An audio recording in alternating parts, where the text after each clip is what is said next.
Hello, welcome ulit sa aking YouTube channel, Reynad Kitchen 47.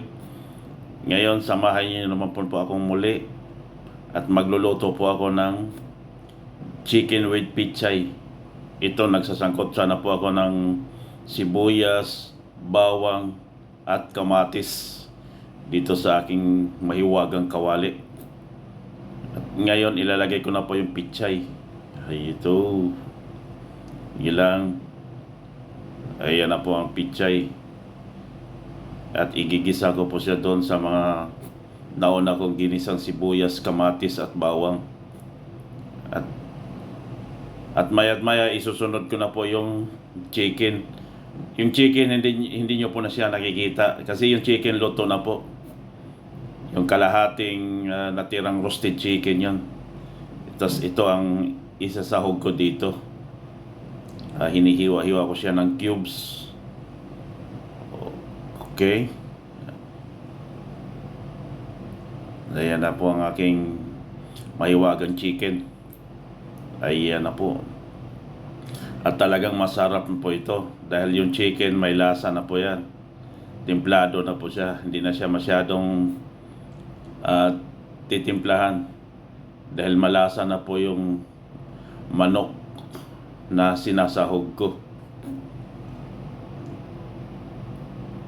At pag nagluluto tayo ng ganito, kailangan mahina lang po yung apoy.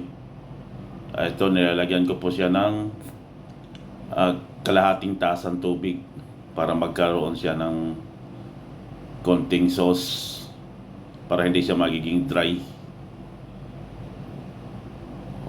Okay.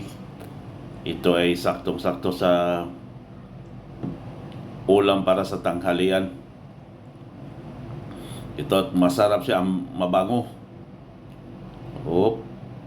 Ang bango ng amoy kasi yung chicken niro-roast siya. Tapos sinusote kasama ng vegetables, lalo siyang sumasarap ang ating gulay. Ayan na siya, malapit na pa siya maluluto. At ito, nilalagyan ko siya ng paminta. Okay.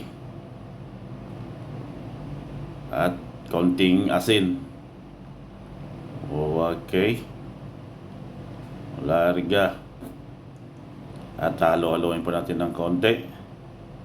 At ito ay totally malapit sa maging half cook. Ito na siya. Luto na po siya. Sana po nag-i-enjoy po kayo dito sa video ito. Salamat.